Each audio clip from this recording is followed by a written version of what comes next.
Good morning students. आज हम लोग पढ़ेंगे what happens when the egg is not fertilise. क्या होता है जब अंड का निषेचन नहीं होता। हम लोगों ने देख चुके हैं, हम लोग male reproductive system, human male reproductive system लोग पढ़ चुके हैं और ह्यूमन फीमेल रिप्रोडक्टिव सिस्टम पढ़ चुके हैं। हम लोग जानते हैं कि हर महीने दोनों ओवरीज में से, है ना, जो यूट्रस के पास होती हैं ओवरीज जो है, उसमें से दोनों ओवरी में से कोई ना कोई एक ओवरी हर महीने एक एग जो है वो रिलीज करती है। So if the egg is not fertilise, यदि अंड का निषेचन नहीं होता है, it lives for about 1 day, तो यह लगभग जो है 1 दिन तक रहता है। Since the ovary releases 1 egg every month, चूँकि अंडाशय जो है, दोनों अंडाशयों में से एक अंडाशय जो है हर महीने एक अंड की उत्पत्ति करता है, एक अंड जो है वो रिलीज करता है।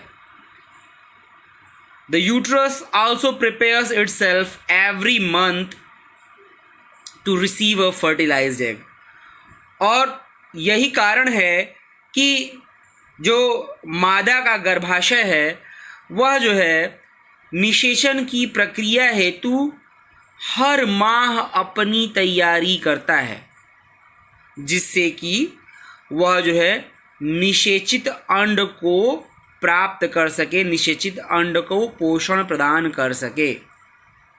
और इस वजह से जो मैंने अब डायग्राम में बताया था आप लोगों को, जो है कि अंदर वाली जो उसकी एंड जो वॉल होती है उसे हम लोग एंडोमेट्रियम कहते हैं, है ना, जो है, और बाहर वाली को हम लोग मायोमेट्रियम कहते हैं, जो है।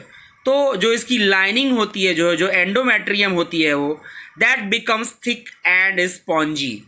तो एंडोमेट्रियम जो है वो मोटी हो जाती है और गद्देदार हो जाती है, जो है।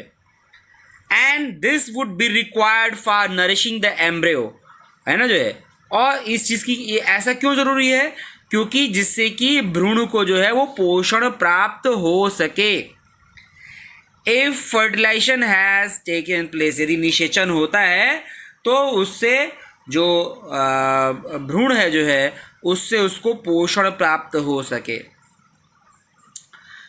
और यदि अंड निषेचित नहीं होता है तब क्या होगा? Then this lining is not needed any longer, है ना, जो एंडोमेट्रियम जो आपकी थिक और स्पॉन्जी हुई है उसकी ज़रूरत नहीं रह जाती है।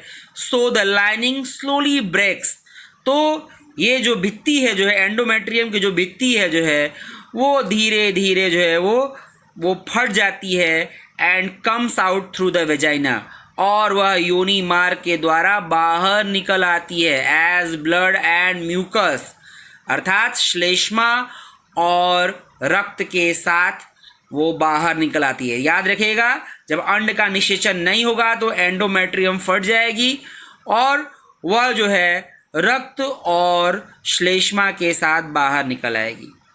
दिस साइकिल टेक्स प्लेस रफली एवरी मंथ, और यह पूरा का पूरा चक्र जो है वो लगभग 28 दिनों का होता है। दैट इज रफली every month and is known as menstruation, है ना, जो है। और इसे हम लोग मासिक स्राव कहते हैं, मासिक चक्र भी कहते हैं, मेंस्ट्रुअल साइकिल भी कहते हैं ना, जो है।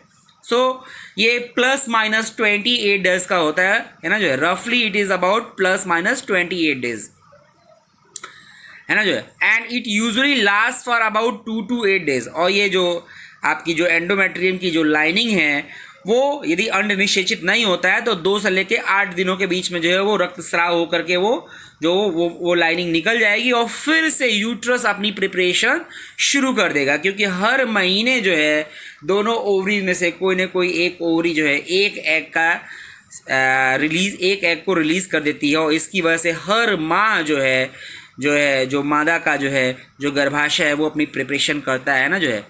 its endometrium becomes thick and spongy to nourish the developing embryo, है ना, जो है। and if the egg is not fertilized, the lining of the endometrium slowly breaks and